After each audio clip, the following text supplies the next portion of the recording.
श्री सरस्वती नमः। श्री कृष्णाय नमः। देखिए, आज आपको कालहस्तेश्वर महादेव की यात्रा का वृतांत सुनाता हूँ। मैं श्री भादव माता पंचांगकर्ता ज्योतिषाचार्य पंडित भागीरथ जोशी, विश्व सायन लग्न सारणी, विश्व दिनमान सारणी, विश्वोपकार नयनम, लग्न सारणी समुच्चय आदि ग्रंथों का लेखक। मैं यहाँ से प्रस्थान कर 26 तारीख को इंदौर से हवाई जहाज से चेन्नई पहुँचा। चेन्नई से फिर मुलामनाय पीठ के पूज्यपाद गुरुदेव शंकराचार्य जी के द्वारा पंचांगकर्ताओं का शास्त्रार्थ आहूत किया गया था। वह स्थान था कालहस्ती। तो कालहस्ती में पूज्य गुरुदेव के द्वारा क्यों रखा गया? क्योंकि उनके गुरुदेव भी वहाँ पर 2 दिन रुके थे। उसी याद को ताज़ा करने के लिए और याददाश्त बनाने के लिए पूज्य गुरुदेव के द्वारा वहाँ पर 4-5 दिन विश्राम किया गया और विश्राम के दौरान ही पंचांगकर्ताओं का शास्त्रार्थ भी रखा गया था। उसमें पूर्व, पश्चिम, उत्तर और मध्य भारत से सिर्फ में था। महाराष्ट्र से मोहनजी दाते और करंदीकर जी थे। बस बाकी सभी महाराष्ट्र से नीचे के भारत के थे। 15 के लगभग पंचांगकर्ता वहाँ सम्मिलित हुए और व्रत पर्वों पर चिंतन किया गया।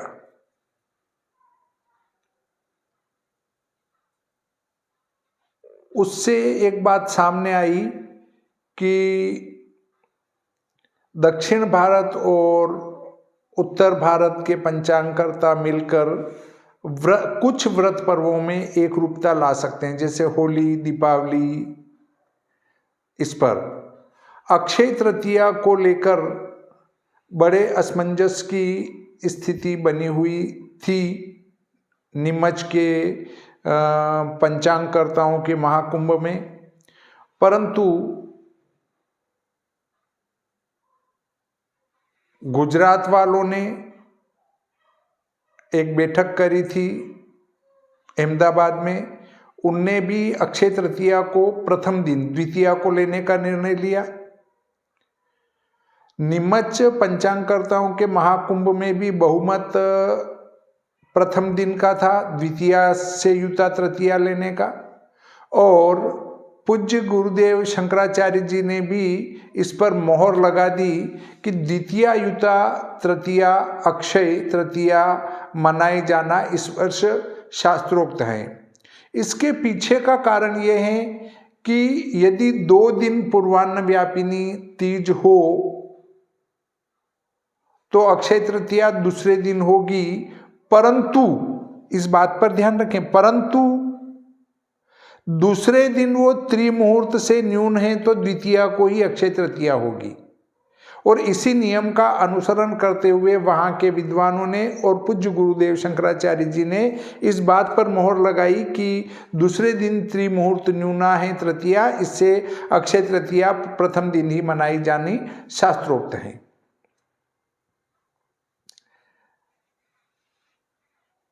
पूज्य गुरुदेव लगभग 3 घंटे हम पंचांगकर्ताओं के बीच में बैठे और हम पंचांगकर्ताओं को आशीर्वाद दिया और प्रत्येक छोटे से छोटे बिंदु पर गुरुदेव द्वारा चर्चा की गई और ब्राह्मणों के उत्थान पर और सामान्य जनता के उत्थान पर विचार रखे गए। इसी बीच अवकाश प्राप्त कर हमारे BVS सिद्धांती जी, रमन जी शर्मा के द्वारा कालहस्ती नगर के मध्य में स्थित कालहस्तेश्वर महादेव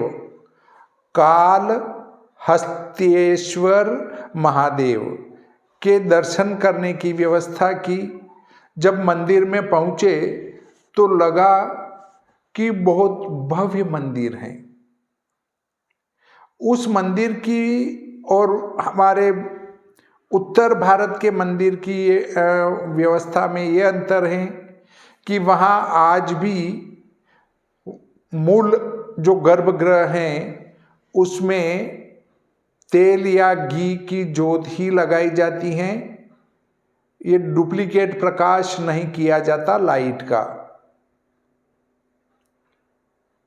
हमारे यहाँ तो आजकल आपने पढ़ा होगा, अखबारों में पढ़ते हैं कि सांवलिया सेठ को उनके जन्माष्टमी पर, जन्मदिन पर केक का भोग लगाया गया। ऐसे नौटंकी हमारे दक्षिण भारत के पंडित लोग या सामान्य जनता नहीं करती है, क्योंकि भगवान को केक चढ़ाने का शास्त्रों में कहीं विधान नहीं है। अगर हमने केक की प्रथा को चालू कर दी तो केक दो प्रकार की आती है, शाकाहारी और मांसाहारी। यदि हम आज केक भगवान को ये शाकाहारी चढ़ाएंगे तो आगे धीरे धीरे जाके उनको मांसाहारी केक चढ़ना प्रारंभ हो जाएगी, क्योंकि केक चढ़ती है। आगे के पढ़े लिखे बच्चे क्या समझेंगे कि केक कौन सी चढ़ाना, केक चढ़ाना है चलो ले जाके चढ़ा दो। तो एक तो बच्चों को संस्कार दे, केक से दूर हटाए।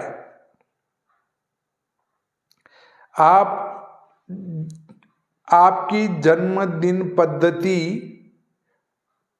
भूल गए हैं, अर्थात जन्मदिन कैसे मनाया जाए वो भूल गए हैं। बस कुछ नहीं, एक खाने का वो केक लाओ, उसके ऊपर मोमबत्ती जलाओ और बोलो फूंक मार और अंधेरा कर, ताकि तेरे पूरे वर्ष में अंधकार छाया रहे।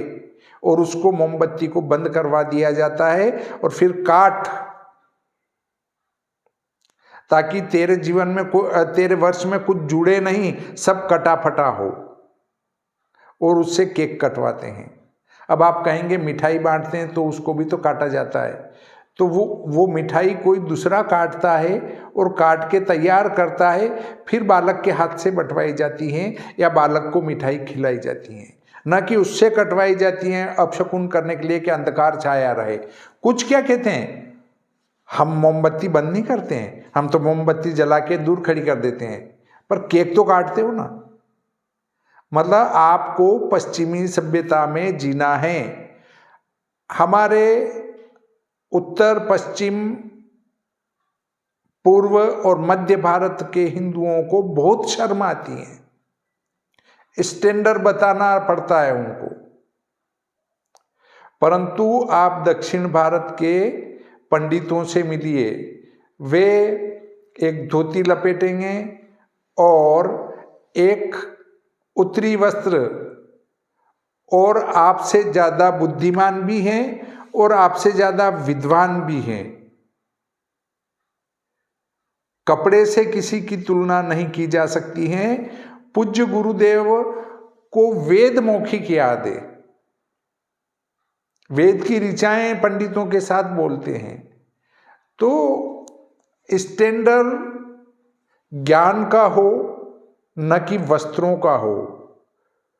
जो चमड़ा देखकर परीक्षा करते हैं वो चमड़े का कार्य करने वाले हुए, और जो वस्त्र देखकर किसी का को पहचानते हैं वो वस्त्र के व्यापारी हुए। तो कुल मिलाकर आप कभी चेन्नई जाएं, चेन्नई से 150 किलोमीटर उत्तर की तरफ कालहस्ती नाम का नगर है, उसमें कालहस्तेश्वर महादेव के दर्शन अवश्य करें।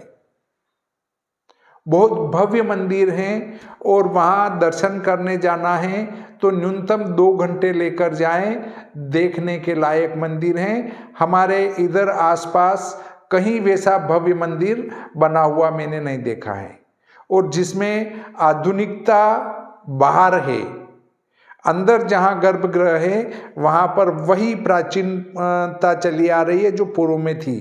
कालहस्तेश्वर महादेव का महत्व क्या है, महात्म्य क्या है, इसको भी मैं आपको बताता हूँ। मकड़ी, हाथी और नाग तीनों ने मिलकर वहां तपस्या करी थी और वे सशरीर शिवलिंग में प्रवेश कर गए थे। इसलिए काल यानी नाग, हस्ती यानी हाथी, कालहस्तेश्वर महादेव उनका नाम हुआ। वहीं पर अर्जुन का एक अवतार हुआ था, अर्जुन ने अपना मोक्ष न जानकर एक अवतार धारण किया। अवतार धारण कर वहाँ भोलेनाथ की तपस्या करी और तपस्या कर अपनी एक आंख उनको निकालकर चढ़ा दी। चढ़ाने के बाद उनने देखा कि दूसरी आंख चढ़ाऊंगा तो भोलेनाथ को ढूंढूंगा कैसे, फिर तो अंधा हो जाऊंगा। तो उनने अपना एक पैर भोलेनाथ के लगाया और फिर दूसरी आंख निकालने लगे। इतने में भोलेनाथ प्रकट हो गए और आशीर्वाद दिया और उनको गति प्रदान की। ये कालहस्ती नगर में विराजित कालहस्तेश्वर महादेव की कथा है। और जिनका राहु बहुत अधिक पीड़ा पहुंचाता हो वहां पर राहु की शांति होती है। वहां पर राहु महाराज की शांति कराने से आपका राहु पहुंचा रहा पीड़ा, वह पीड़ा समाप्त हो जाएगी। तो इस प्रकार मैंने आपको कालहस्तेश्वर महादेव, कालहस्ती नगर, पूज्य गुरुदेव शंकराचार्य जी का विराजना आदि की जानकारी दी। उसमें आपको अच्छी लगी हों तो धन्यवाद दें, बुरी लगी हों तो नकार दें। आज का ये प्रकरण यहीं समाप्त करते हैं। श्री सरस्वती नमः। श्री कृष्णाय नमः।